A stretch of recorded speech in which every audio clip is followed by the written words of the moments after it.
Et voilà pour ce grand oral de Ségolène Royal face aux députés, direction le Palais d'Iéna, et vous le voyez à Paris, pour le discours de clôture du Premier ministre Manuel Valls qui vient de prendre la parole. Écoutez. De conclure les travaux de cette troisième conférence sociale est arrivé.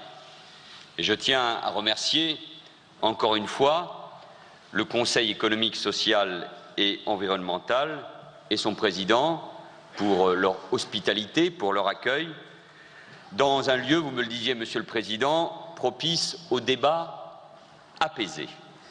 Je salue aussi le travail important de préparation mené par le ministre du Travail, de l'Emploi et du Dialogue social, François Rebsamen, avec le concours de toutes ses équipes. Je tiens surtout à dire ma reconnaissance à vous tous ici, dans cet hémicycle, qui avez travaillé hier et aujourd'hui pour faire vivre concrètement le dialogue social.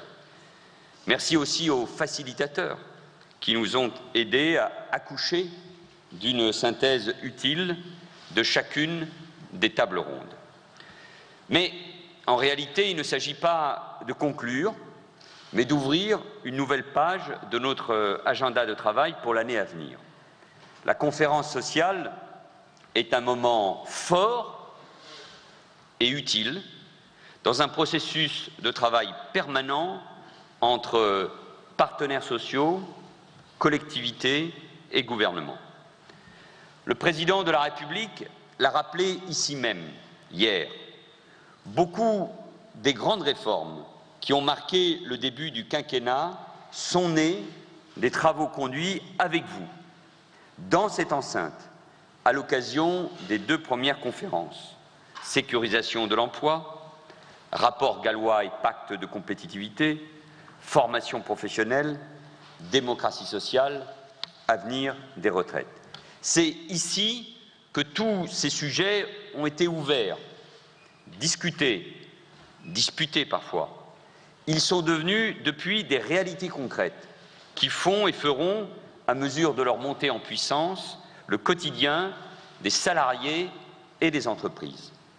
La conférence, puisque certains s'interrogent sur son rôle, est un accélérateur du dialogue social. Oui, et je veux le dire avec force ici, elle est utile, utile aux Français, utile aux salariés, utile aux entreprises, donc utile à l'intérêt général et au pays. Je le dis à vous toutes et tous qui êtes présents aujourd'hui et qui en êtes convaincus. Je le dis aux sceptiques, à ceux qui qualifient nos débats de grande kermesse, qui trouvent que c'est toujours trop long de se concerter, de négocier. Je le dis à ceux, parfois les mêmes, qui trouvent que ça va trop vite et dénoncent des soi-disant passages en force. Je le dis également à ceux qui ont pu agiter un temps la menace de ne pas venir. Et je le dis enfin aux organisations qui ont voulu marquer, par leur absence aujourd'hui, un geste de défiance et de distance. À l'égard du gouvernement, sans doute. À l'égard du patronat, certainement. Et en définitive, à l'égard du dialogue social lui-même. C'est leur droit. Mais je regrette cette attitude. Elle ne fait pas avancer les choses. Je ne minimise pas ce geste, mais je ne veux pas lui donner non plus une portée excessive. Si j'en crois nos échanges d'hier après-midi avec le président de la République, et ils étaient fructueux, il s'agit d'un geste ponctuel. Je n'ai pas entendu l'annonce d'un retrait de toute négociation, de tout échange avec l'État, même si j'ai entendu une critique globale du pacte de responsabilité et de la politique du gouvernement. Quoi qu'il en soit, un refus prolongé du dialogue serait une posture incompréhensible. La situation de notre pays exige de tous un sens élevé des responsabilités. Le dialogue social est une méthode. C'est aussi la voie privilégiée pour éviter les conflits et, le cas échéant, en sortir.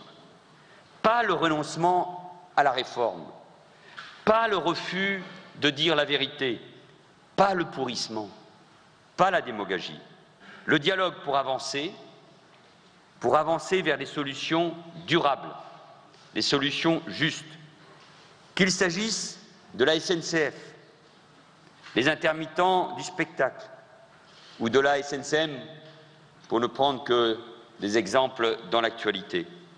La ligne du gouvernement ne varie pas et ne variera pas. Fermeté quant aux principes, incitation au dialogue avec tous ceux qui le veulent, recherche de vraies solutions durables. Même s'ils ont un immense scepticisme, nos concitoyens attendent de nous, dirigeants politiques, chefs d'entreprise, syndicalistes, que nous travaillions ensemble pour trouver des solutions à leurs problèmes. Le chef de l'État rappelait hier que les démocraties qui choisissent cette voie-là, aujourd'hui, s'en portent mieux. Et d'abord, bien sûr, pour l'emploi, afin de lutter contre ce chômage de masse qui dure depuis si longtemps et dont partie de la France est au fond malheureusement accoutumée et qui fait tant de mal. Et je pense notamment, mais pas seulement, mais notamment à notre jeunesse. La France, mesdames et messieurs, doit mener des réformes. Elle doit se mettre en mouvement, dépasser les blocages qui, depuis trop longtemps, nous freinent dans un monde qui bouge si vite. Rien ne serait plus dramatique pour notre pays que l'immobilisme, car l'immobilisme, c'est le déclin. Et moi, comme vous, je le refuse. La France a beaucoup d'atouts. Ses entreprises, son industrie, son agriculture, sa recherche, ses universités, ses services publics, dont vous venez de parler, sa langue, sa culture. Elle a aussi et surtout ses femmes et ses hommes, ses ouvriers, ses salariés, ses commerçants, ses artisans, ses ingénieurs, ses entrepreneurs, qui chaque jour font vivre notre économie. Notre pays a beaucoup de ressources, mais il est souvent ralenti par les lourdeurs. Depuis trop longtemps, nous n'avons pas su mener avec courage les réformes qui s'imposaient. Avec le chef de l'État, nous entendons assumer pleinement cette volonté de réforme.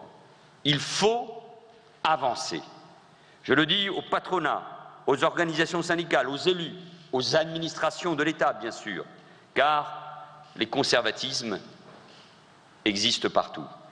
Nous devons être exigeants avec nous-mêmes. Être exigeants, c'est bien sûr défendre les intérêts propres de ces mandants, mais c'est aussi agir pour l'intérêt général. Et vous savez le faire. Les accords signés ces 2 dernières années en témoignent, et vous en êtes ici, les acteurs. Être exigeant, c'est aussi tenir ses engagements. Jean Pisani-Ferry nous l'a rappelé. Ce que nous devons construire, au-delà des réponses immédiates aux problèmes des Français, c'est une vision pour la France dans 10 ans. Pour que notre pays, qui est un grand pays, une grande puissance économique et industrielle, le demeure. Il n'y a pas d'autre choix que celui-là, sauter dans le train en mouvement du monde. Les travaux conduits à l'occasion de cette grande conférence doivent nous y aider. Et c'est pour cela que cette grande conférence sociale a été utile. Les restitutions, les tables rondes, par les 7 facilitateurs, montrent la richesse des travaux. Elles dessinent la feuille de route que nous allons mettre en œuvre. 3 priorités se dégagent. Plus d'emplois, plus de croissance et plus de dialogue social. Ce sont ces 3 points de la feuille de route que je veux, sans être exhaustif, mais sans doute déjà trop long, développer devant vous. Un mot d'abord trop rapide, je m'en excuse, sur la santé qui a fait l'objet d'une table ronde spécifique. Notre système de santé est au cœur de notre modèle social. Pour le préserver, nous devons le rendre plus proche des Français et plus performant. C'est l'ambition que nous nous donnons avec Marisol Touraine, avec la prochaine loi santé. Et je pense qu'il était important que nous en discutions et vos propositions, vos réactions enrichiront le futur texte. L'emploi, la priorité. l'emploi donc. Car c'est aussi la première préoccupation des Français. Et cette bataille pour l'emploi, nous devons la gagner. Nous le devons d'abord pour notre jeunesse. Et cela commence par l'éducation. Pour la première fois, et je veux y insister, la question de l'éducation et de l'insertion professionnelle des jeunes a fait l'objet d'une table ronde. C'était attendu, je le sais, par nombre d'entre vous, peut-être même par ceux qui ont quitté la table ronde. Et je remercie Benoît Hamon et Najat Vallaud-Belkacem de l'avoir proposé. Je me félicite aussi de la présence des organisations lycéennes et étudiantes. De vos échanges, il ressort une idée simple. Les formations doivent être mieux adaptées à l'évolution des emplois et des compétences dans les entreprises. Pour cela, il y a une solution. Mieux associer les professionnels à la conception et à la rénovation des diplômes. Un binôme salarié-employeur au sein des commissions professionnelles consultatives pourrait ainsi rédiger le référentiel des activités et des certifications professionnelles. Cela suppose, et c'est exigeant, que les professionnels expriment plus clairement leurs besoins en matière de formation et de compétences. Je pense par exemple au Conseil national de l'industrie en lien avec les comités stratégiques de filière et les 34 plans industriels. Il faut également accélérer et simplifier le processus de rénovation des diplômes qui prend aujourd'hui 18 mois. C'est trop long. Nous sommes tous d'accord pour progresser dans ce domaine. L'adaptation des formations est nécessaire. Elle doit s'accompagner d'une meilleure aide aux jeunes en matière d'orientation. C'est l'objet du parcours individuel d'information, d'orientation et de découverte du monde économique et professionnel. Il va être expérimenté dès la classe de 5e en y associant les acteurs économiques et les partenaires sociaux. Nous devons également favoriser l'esprit d'initiative et l'envie d'entreprendre. C'est un beau mot, entreprendre. Et ce, dès l'école, c'est-à-dire bien avant l'enseignement supérieur. L'État développera ainsi par réseau d'établissements, des pôles de recueil d'offres de périodes de formation en milieu professionnel et de stage. Nous aurons besoin de l'investissement des professionnels pour réussir. La lutte contre les sorties du système éducatif sans qualification, les décrocheurs, 150 000 par an, doit également, nous tous, nous mobiliser. Le président de la République en a parlé également hier. La loi sur la refondation de l'école prévoit un droit au retour en formation des 16-25 ans sans diplôme et sans emploi. Il s'agit de le mettre en œuvre, ce droit. Le programme du service civique pour les jeunes décrocheurs peut être un levier utile. Il sera doublé en développant l'implication des missions locales.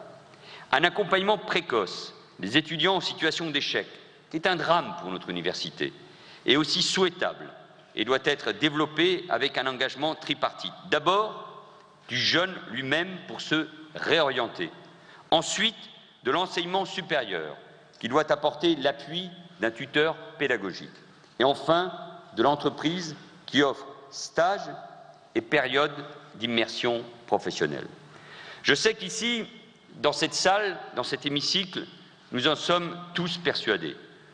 Pour les entreprises, les jeunes ne sont pas une charge, mais un investissement, tout simplement parce qu'ils sont l'avenir de ces entreprises, comme ils sont l'avenir du pays.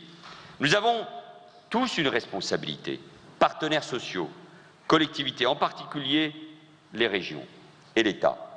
L'État contribuera davantage à ce grand défi qui est celui de la jeunesse, grâce, bien sûr, aux 135 000 emplois d'avenir aujourd'hui en poste, mais aussi à travers une mobilisation exceptionnelle des fonds européens à hauteur de 160 millions d'euros sur 2 ans pour les jeunes en grande difficulté, avec un accompagnement spécifique supplémentaire de 65 000 jeunes par Pôle emploi, avec la mobilisation du dispositif Civis, renforcé pour 68 000 autres dans les régions où le taux de chômage dépasse 25 %. Mais je veux insister sur un dispositif particulier, le dispositif Garantie Jeunes, qui concerne ces jeunes ni en emploi, ni en formation, ni en stage, qui est, et vous le savez, une allocation financière indispensable pour les besoins élémentaires, mais aussi et surtout un accompagnement renforcé vers la formation et l'emploi. Ce dispositif est actuellement expérimenté dans 10 départements, dans 10 territoires. Son bilan est positif. Je vous propose d'accélérer ce dispositif, d'en faire un élément important, essentiel, pour aider à l'insertion de ces jeunes, avec comme objectif 50 000 jeunes concernés en 2015 et 100 000 en 2017. Autre sujet, mais sujet essentiel, vous l'avez abordé, qui a fait débat, j'y reviendrai, qui concerne aussi l'emploi des jeunes, la lutte contre les discriminations. Malheureusement, pour certains jeunes, le diplôme ne suffit pas pour accéder à un emploi. Et c'est aussi l'ancien maire d'Évry qui vous parle. D'autres obstacles se dressent devant eux. La couleur de leur peau, la consonance de leur nom, l'adresse de leur quartier. C'est inacceptable. Et cela affaiblit notre pacte républicain. Ce n'est pas cela la France, pas offrir une chance à sa jeunesse. Je sais que la partie patronale redoute un dispositif contraignant, pas l'objectif, mais un dispositif contraignant pour les entreprises. Mais, je le dis très clairement, là aussi, nous devons avancer. Un groupe de travail se réunira dès la rentrée. Des initiatives positives, des pratiques innovantes existent. Elles ont même été portées par de très grandes entreprises de notre pays, par des instituts classés à gauche ou à droite. Elles doivent se généraliser et nous verrons pragmatiquement comment aller plus loin, y compris, s'il le faut, par la loi. Beaucoup de pays, pourtant très libéraux au plan économique, sont beaucoup plus drastiques que nous sur ces questions. Mesdames et messieurs, si débuter son parcours professionnel est souvent compliqué, l'achever dans de bonnes conditions l'est tout autant. En un an, le chômage des plus de 50 ans a augmenté de 10%. De même, le chômage de longue durée s'est élevé dans des proportions inquiétantes depuis plus de 5 ans. Nous devons lutter contre ce cercle vicieux qui prive les entreprises de compétences utiles et qui place souvent, durablement et parfois définitivement, et quel drame, des femmes et des hommes hors du marché du travail, alors qu'ils ont encore apporté à notre pays, à notre économie, leur savoir-faire, leur expérience. Pour les seniors, un plan d'action spécifique dont vous avez discuté sera mis en œuvre par le ministre du Travail.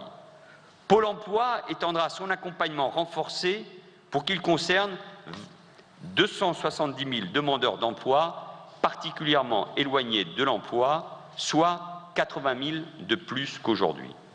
Les contrats d'insertion dans l'emploi pour l'embauche dans le secteur marchand seront concentrés sur les seniors, les chômeurs de très longue durée et les personnes handicapées.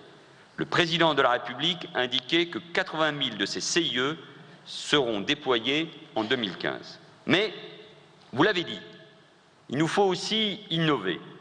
La fin de carrière peut aussi être l'occasion de créer son entreprise ou d'accéder à d'autres formes d'emploi. Je pense au groupement d'employeurs ou au portage salarial. À ce titre, l'accord majoritaire qui l'encadre devra trouver une nouvelle base législative avant la fin de l'année 2014. L'alternance, je vais y revenir, peut aussi jouer un rôle pour les salariés âgés au travers d'un contrat de professionnalisation nouvelle carrière qui sera créé. Vous, partenaires sociaux, vous pouvez prendre l'initiative dans ce domaine en vous inspirant également des travaux du réseau Alerte. Louis Gallois vous y a engagé hier et vous en avez discuté encore ce matin dans la table ronde emploi. Une négociation interprofessionnelle sur les demandeurs d'emploi de longue durée pourra s'engager dès la rentrée. je propose que pour amorcer celle-ci, le ministre du Travail organise une rencontre entre les partenaires sociaux et les associations du réseau Alerte pour en déterminer les priorités. Et parmi ces priorités, je veux souligner notamment la nécessité de faciliter l'accès à la formation en vue d'un recrutement rapide ou d'une reconversion professionnelle, de lever les freins à la reprise d'emploi en agissant notamment en matière de mobilité, d'accès au transport ou encore de lutte contre l'illettrisme, enfin d'enrichir et de diversifier l'accompagnement des demandeurs par un développement des contacts avec les entreprises. J'en viens, je vous l'avais dit, à l'apprentissage. L'évolution récente est préoccupante. Les entrées en apprentissage reculent et il y a aujourd'hui moins d'apprentis qu'il y a un an. C'est bien sûr avant tout un reflet de la conjoncture générale de l'emploi, mais sans doute pas seulement. C'est un problème culturel, c'est un problème français, la difficulté même dans un certain nombre de secteurs de recruter tout simplement des apprentis. Nous ne devons pas accepter cette régression, alors qu'au contraire, il faut faire davantage, même en période de moindre création d'emplois. J'entends parfois des chefs d'entreprise évoquer la prise de risque que représente l'embauche d'un apprenti. Oui, c'est un pari. Oui, cela peut être compliqué d'avoir à forger la première expérience d'un jeune parfois désorienté. Mais quelle richesse au final! Combien de membres de vos organisations ne seraient pas ce qu'ils sont aujourd'hui si un chef d'entreprise, si un patron, un jour, n'avait pas eu le courage de franchir le pas? Ils sont nombreux à franchir, heureusement, ce pas. Alors, il nous faut agir. Le président de la République a fixé un objectif, 500 000 apprentis en 2017.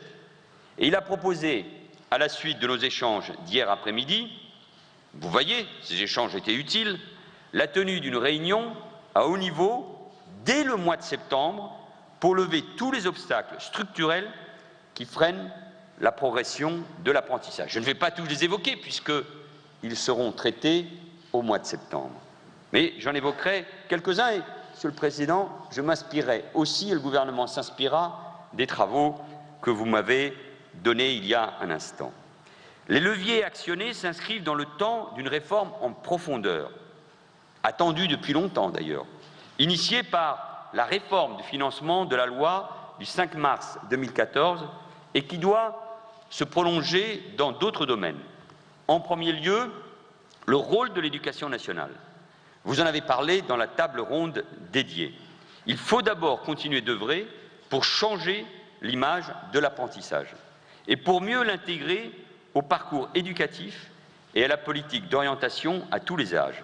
Mais nous devons nous fixer l'objectif d'augmenter le nombre d'apprentis formés dans les établissements publics locaux d'enseignement en passant de 40 000 à 60 000.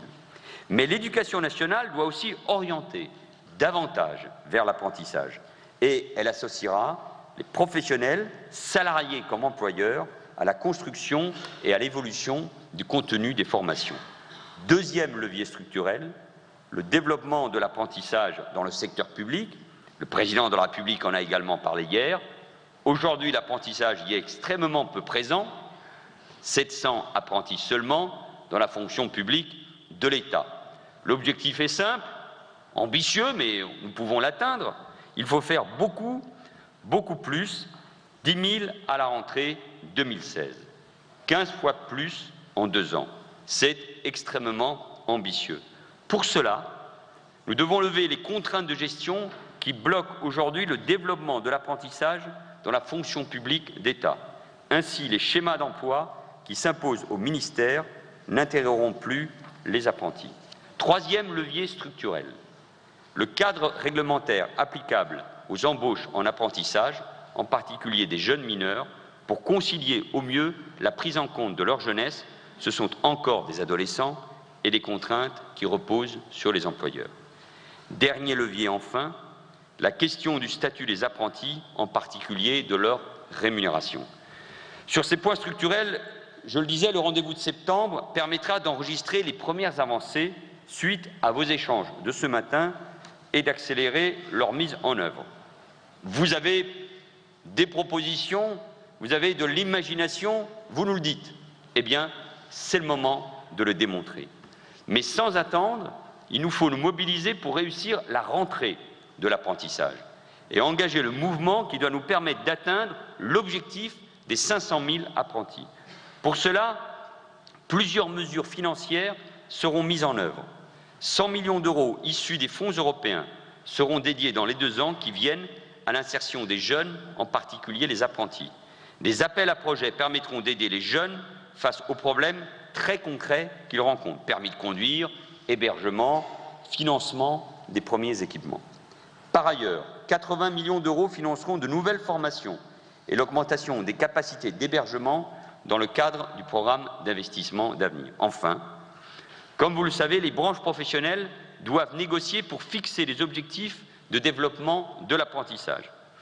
L'État est au rendez-vous de l'apprentissage et je vous annonce que 200 millions supplémentaires seront dégagés et votés dès la semaine prochaine pour appuyer ce mouvement au Parlement. En premier lieu, pour étendre le potentiel des employeurs d'apprentis et inciter les chefs d'entreprise à recruter pour la première fois un apprenti. Une aide de 1 000 € par apprenti sera mise en place dans les secteurs professionnels où, et j'y insiste, un accord de branche aura été conclu. C'est une incitation forte pour les chefs d'entreprise qui s'ajoutera aux aides existantes dans les TPE. C'est surtout une incitation forte à parvenir à un accord. En deuxième lieu, ces crédits permettront de dégager des moyens supplémentaires pour le développement quantitatif, mais aussi qualitatif de l'apprentissage. Nous stabiliserons la répartition de la taxe d'apprentissage pour conforter le rôle des régions et donner plus de marge aux entreprises et aux branches.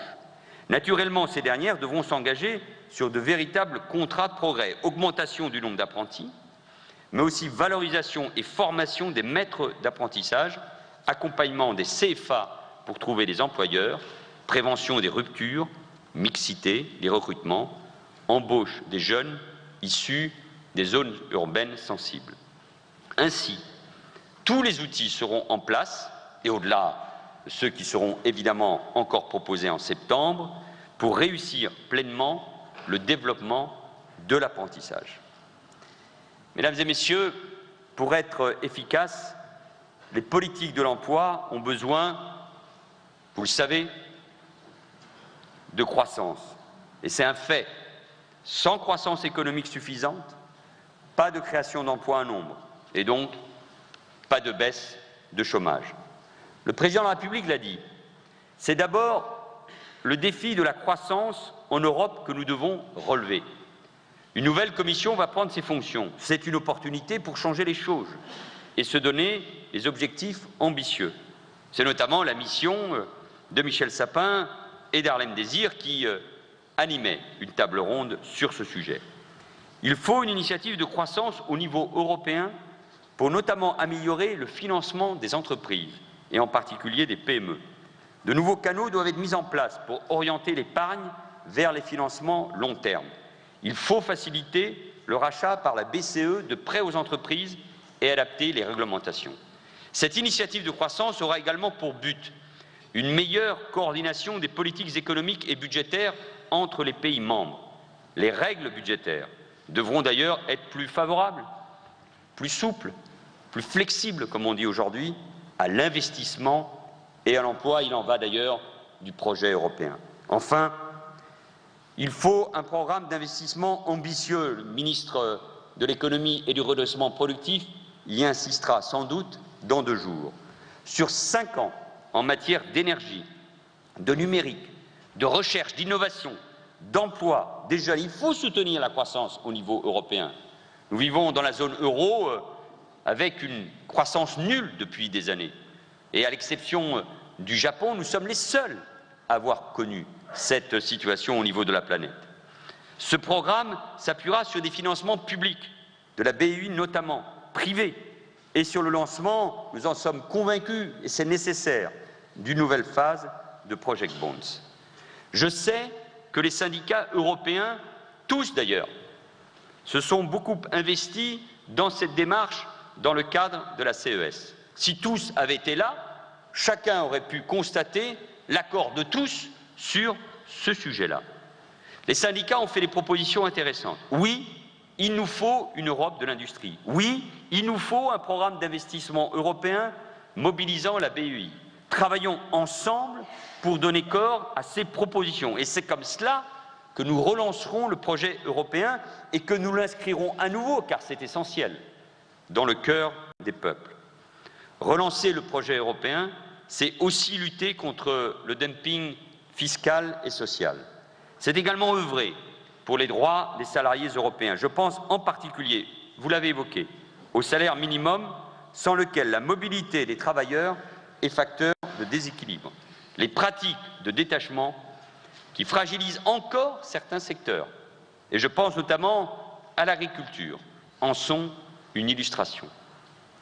Agir pour la croissance, c'est agir au niveau européen. C'est également donner les moyens aux entreprises d'investir en France. Et c'est ce qui mobilise tous les jours Arnaud Montebourg.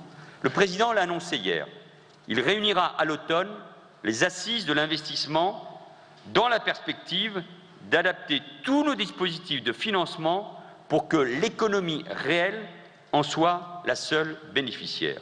L'investissement, vous l'évoquiez, Monsieur Gallois, il y a 3 jours, dans un entretien, dans un hebdomadaire. L'investissement pour notre compétitivité, c'est ça qui est essentiel et qui doit nous mobiliser. Les partenaires sociaux et les collectivités territoriales, qui jouent un rôle essentiel dans tous les domaines, ils seront bien évidemment pleinement partie prenante. En outre, les démarches de simplification devront faire sauter les verrous qui limitent l'accès au financement. Thierry Mandon et Guillaume Poitrinal y ont déjà beaucoup travaillé. Car c'est la qualité du projet qui doit susciter le financement, pas le fait d'avoir fourni toutes les pièces d'une trop longue liste. C'est pourquoi un exercice de simplification sera mené autour des 34 plans industriels. Si la loi est nécessaire, des ordonnances seront mobilisées pour aller plus vite. Notre pays a besoin de retrouver de la croissance économique, une croissance durable, créatrice d'emplois, une croissance saine, une croissance qui refuse la rente. Et la loi croissance et pouvoir d'achat que proposera le ministre de l'économie devra aussi y participer. Un observatoire des rémunérations sera créé au sein du commissariat général à la stratégie et à la prospective. Il regroupera les études et les statistiques sur les rémunérations qui nous manquent aujourd'hui. Il pourra aussi nourrir les travaux de la Commission nationale de la négociation collective, dont l'action concernant les branches avec un minimum conventionnel encore inférieur au SMIC sera poursuivie. La table ronde sur les rémunérations a discuté de la possibilité, on a discuté aussi de pouvoir d'achat, donc, d'une réforme négociée de la participation et de l'épargne salariale. Il faut creuser ce sillon, car le partage des profits, ce n'est pas simplement une question de justice, c'est aussi un moteur pour dynamiser nos entreprises. Je souhaite que les travaux du comité récemment installé, le COPIESAS, progressent rapidement pour nourrir la délibération que les partenaires sociaux auront sur le sujet. Et sans attendre, je vous indique que le gouvernement va examiner les conditions d'une modulation du forfait social avec un taux réduit pour les investissements en fonds responsables ou en fonds d'actionnariat salarié de l'entreprise. Il faudra veiller aux exigences constitutionnelles, mais il faut y travailler vite parce que c'est une belle idée. Au-delà des questions des rémunérations que vous avez évoquées, chacun sait que la question du pouvoir d'achat est donc aujourd'hui une question essentielle pour les salariés, mais aussi pour les retraités et plus encore pour ceux qui recherchent un emploi. Nous consacrons un effort sans précédent au soutien à l'emploi, avec l'ensemble des mesures que j'ai rappelées. Nous menons, sur le plan économique et budgétaire, une politique sérieuse. Mais je refuse les termes d'austérité qui sont appliqués. Le pouvoir d'achat des ménages, c'est aussi la question des prélèvements obligatoires, qui sont trop élevés. Nous avons engagé un mouvement de baisse des impôts dans les lois financières en cours de discussion au Parlement. Dès cette année, 3,7 millions de ménages verront leur impôt sur le revenu baisser jusqu'à 700 €. 1,9 million de ménages ne paieront pas, alors qu'ils auraient peut-être dû le payer, l'impôt sur le revenu. À partir du 1er janvier 2015, un allègement de cotisations salariales augmentera directement le salaire net de 5 millions de salariés et, je veux y insister devant Maryse Lebranchu, de plus de 2 millions de fonctionnaires. On ne le rappelle pas assez souvent, mais c'est ça aussi le résultat de ce qui a été engagé depuis des mois. Ces mesures seront prolongées et pérennisées. La loi de finances pour 2015 organisera ainsi une nouvelle baisse de l'impôt sur le revenu des ménages des classes moyennes, ce qui soutiendra ainsi le pouvoir d'achat et de la croissance. On peut mener, et je l'assume, une politique de l'offre, mais on peut en même temps prendre des mesures ciblées, efficaces pour le pouvoir d'achat. Mesdames et messieurs, retrouver de la croissance, c'est mobiliser les énergies, toutes les énergies de ce pays. Cela suppose de la confiance. Et la confiance passe aussi, et j'y insiste, par le dialogue social. C'est vrai à tous les niveaux, à commencer par le niveau européen où ce dialogue doit être consolidé par l'organisation d'une concertation tripartite avant les sommets européens. C'est vrai aussi au niveau territorial. La table ronde animée par Maryse Lebranchu a permis de mesurer combien le dialogue social est nécessaire pour accompagner ces deux réformes si importantes. La réforme territoriale, portée par Maryse Lebranchu et Andry Vallini, et la réforme de l'État, conduite par Thierry Mandon. Un cadre permanent de dialogue social avec les confédérations sera donc mis en place à l'automne pour discuter en effet des évolutions du service public. Une formation du Conseil commun de la fonction publique sera chargée pour les 3 fonctions publiques de l'État, territoriale et hospitalière, d'évaluer et d'anticiper l'impact des réorganisations sur la situation et les conditions de travail des agents publics. Elle pourra faire des propositions concrètes en matière d'accompagnement des personnels concernés par ces évolutions. Oui, il faut donner davantage de sens au service public et avec les réformes que nous menons sur le plan territorial et au niveau de l'État, chacun de ces agents, à qui je veux rendre une nouvelle fois hommage, parce qu'ils sont l'honneur de la République et de nos services publics, chacun de ces agents doit savoir où il va. Le dialogue, c'est le principe central du pacte de responsabilité et de solidarité. Et je veux finir par là, parce que c'est quelque part le plus fondamental, le plus structurant. Le pacte repose sur des engagements qui doivent être réciproques. L'Assemblée nationale vient de voter nettement, il y a quelques minutes, le projet de loi de financement rectificative de la sécurité sociale. L'Assemblée nationale avait déjà adopté le collectif budgétaire la semaine dernière. Au-delà de 2015, l'intégralité de la trajectoire des allègements de cotisations et d'impôts est désormais connue jusqu'en 2017. Je vous l'ai écrit pour en préciser les détails. Nos entreprises, mais aussi les investisseurs internationaux, ont besoin de lisibilité et de stabilité.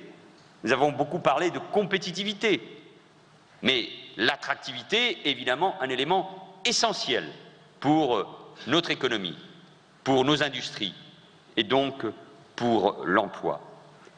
L'effort que la nation fait ici en faveur des entreprises est un effort sans précédent. Le gouvernement tient et tiendra ses engagements. Et les entreprises doivent intégrer l'effort accompli par nos compatriotes. Et je veux le dire très clairement aux représentants des entreprises en concluant cette grande conférence sociale. La mobilisation, nous l'avons évoqué hier, dans les branches n'est pas encore à la hauteur. Nous en avons parlé franchement et nous avons partagé ensemble un état des lieux des négociations menées dans le cadre du pacte et au-delà. Un premier constat n'est pas nouveau. Il ressortait déjà de la conférence de l'an dernier et du rapport Combrexel. La négociation de branches souffre d'un nombre excessif de branches. Trop de branches, je ne vais pas reprendre l'allusion du président de la République, cela veut dire des branches trop petites, avec une moindre capacité à négocier. Tout le monde est d'accord, je crois, sur ce constat. Il faut donc maintenant passer aux actes. Donnons-nous l'objectif de réduire le nombre des branches pour en dynamiser l'action. C'est un travail de longue haleine, je le sais. 100 branches dans 10 ans au lieu de 700 actuellement, tel pourrait être l'objectif. Et fixons-nous d'ores et déjà des premiers buts significatifs, comme ça je les verrai moi-même, dès 2015 et 2016. Rien ne se fera sans vous, mais je vous le dis, ce travail doit être mené à bien. Deuxième constat, les négociations de branches en lien avec le pacte ne sont pas encore assez nombreuses et pas assez avancées. Il faut accélérer. Et c'est pour cela que je demande au ministre du Travail, François Rebsamen, d'en suivre l'avancée branche par branche. Un nouvel état de la mobilisation devra être réalisé en septembre.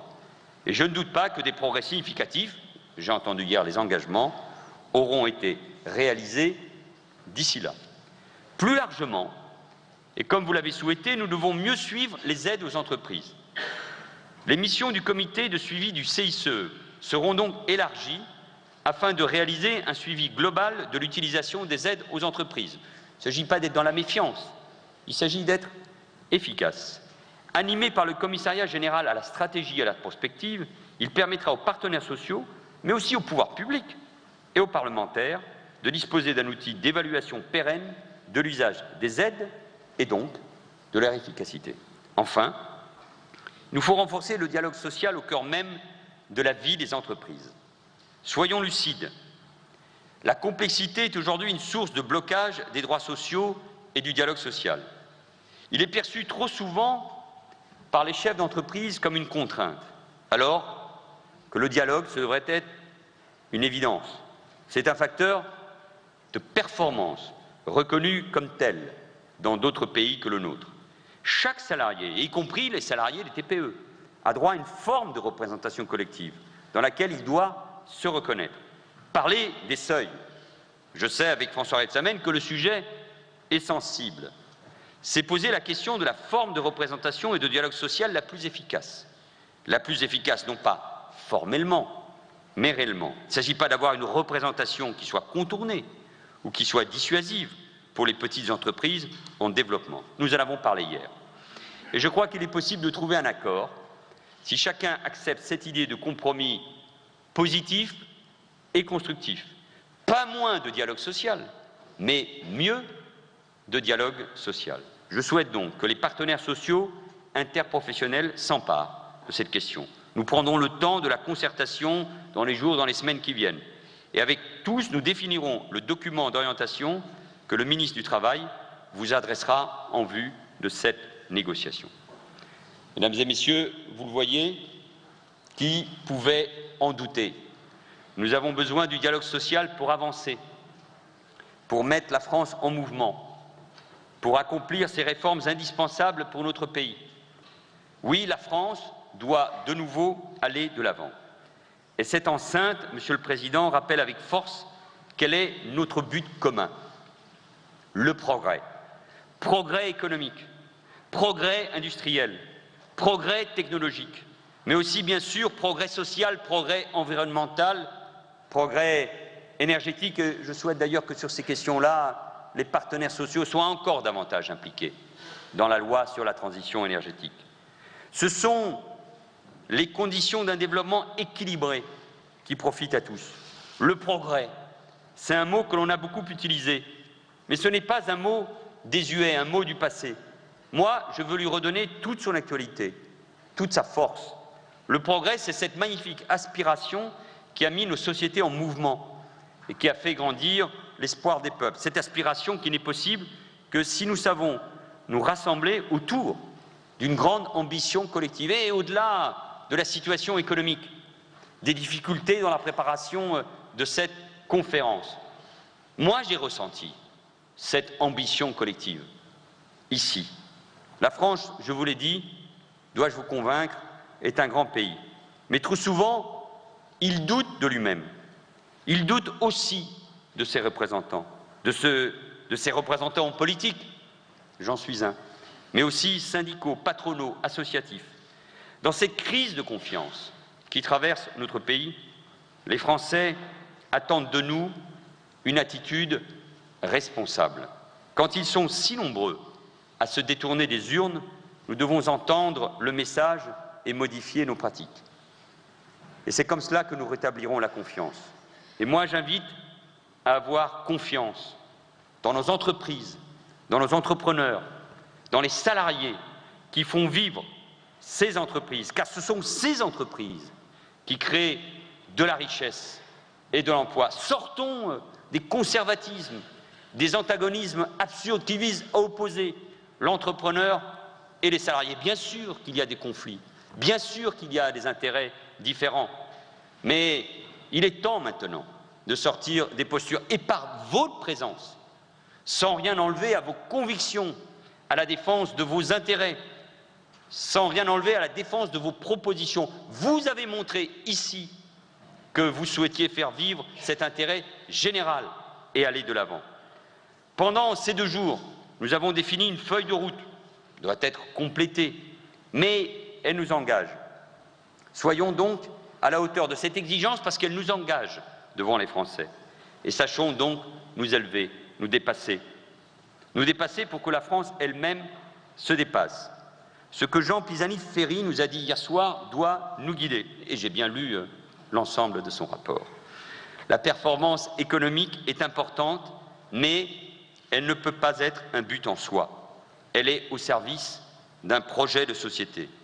Le grand objectif, l'ambition que nous devons avoir pour notre pays, c'est d'être dans 10 ans l'un des 10 pays au monde dans lequel on vit le mieux. Mais pour cela, il n'y a pas de temps à perdre. Et ce gouvernement ne perd pas de temps.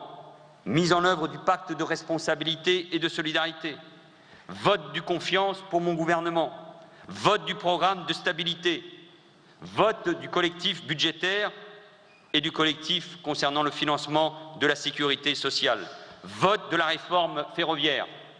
Et la semaine prochaine, n'en doutez pas un seul instant, vote de la réforme territoriale avec la nouvelle carte de région. Je sais qu'il y a des sceptiques, je sais qu'il y a des grincheux, mais ce gouvernement avance.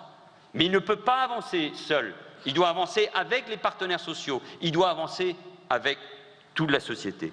Demain, mesdames et messieurs, se prépare dès aujourd'hui. Et il doit se préparer ensemble, à l'aide de cet esprit de dialogue qui nous a accompagnés pendant ces 2 jours. Je vous remercie.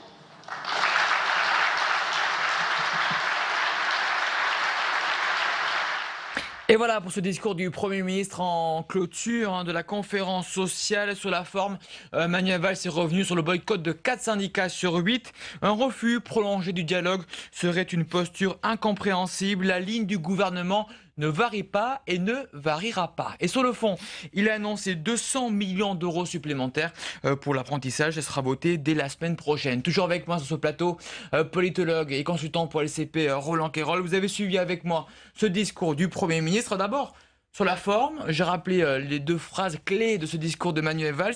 Il n'appelle pas clairement les syndicats qui boycottent aujourd'hui à revenir à la table des négociations.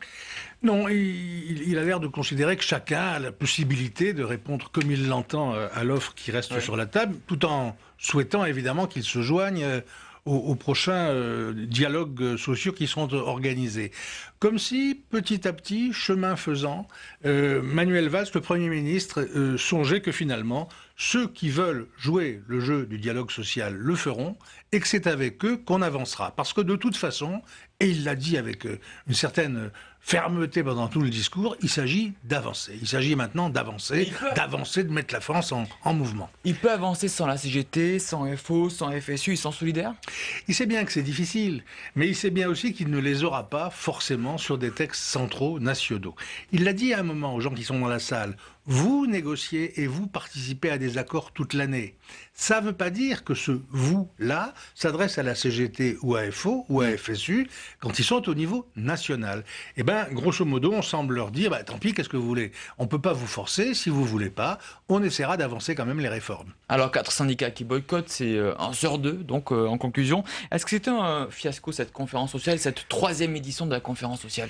C'est-à-dire que dans le timing, ça tombait un tout petit peu mal, juste au moment du vote des lois rectificatives sur le budget et sur la sécurité sociale, ça tombait un tout petit peu mal et chacun s'est un petit peu servi de cette conférence sociale pour jouer des muscles, son influence. Bon.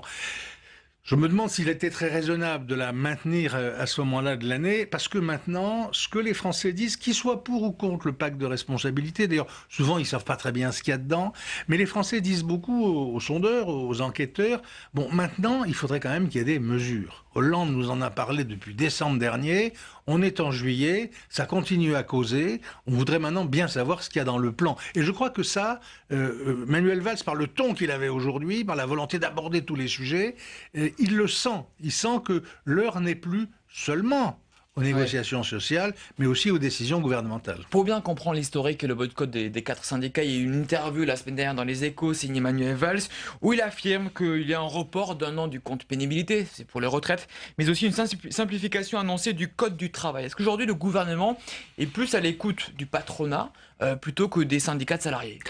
C'est-à-dire qu'il est bien forcé d'être à l'écoute des deux, surtout que c'est un gouvernement de gauche et que les syndicats de salariés, ils encadrent une partie de son propre électorat. Mais en même temps, la ligne actuelle du gouvernement, depuis ces derniers mois, c'est de plus en plus clair, depuis la dernière conférence de presse de François Hollande notamment, il est clair que c'est une ligne social-démocrate qui est très attentive au fait que ce sont les entreprises privées qui créent des emplois.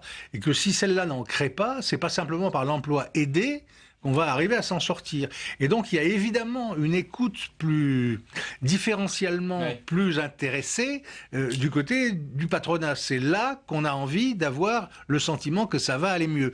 D'où un pacte de responsabilité dans lequel, en effet, les contreparties tellement demandées par l'opposition de gauche ou les frondeurs socialistes, ces contreparties sont peu présentes. On aura une espèce de comité de suivi qui dira ce qui se passe, mais on sent bien qu'on ne peut pas lier les mains des chefs d'entreprise en leur diminuant leurs charges et en leur disant « on veut contre ça que vous signiez pour l'emploi ». Et justement, les frondeurs, on va les écouter. On va écouter un député, et c'est le seul à s'être abstenu la semaine dernière sur la collective budgétaire, et c'est également encore abstenu aujourd'hui pour le budget de la sécurité sociale, Elisa Bertholomé. Oui, effectivement. Alors Christophe Léonard, vous êtes l'un des députés frondeurs, on l'a entendu. Est-ce que vous vous reconnaissez dans les doutes des syndicats qui ont, eux, boycotté la conférence sociale aujourd'hui?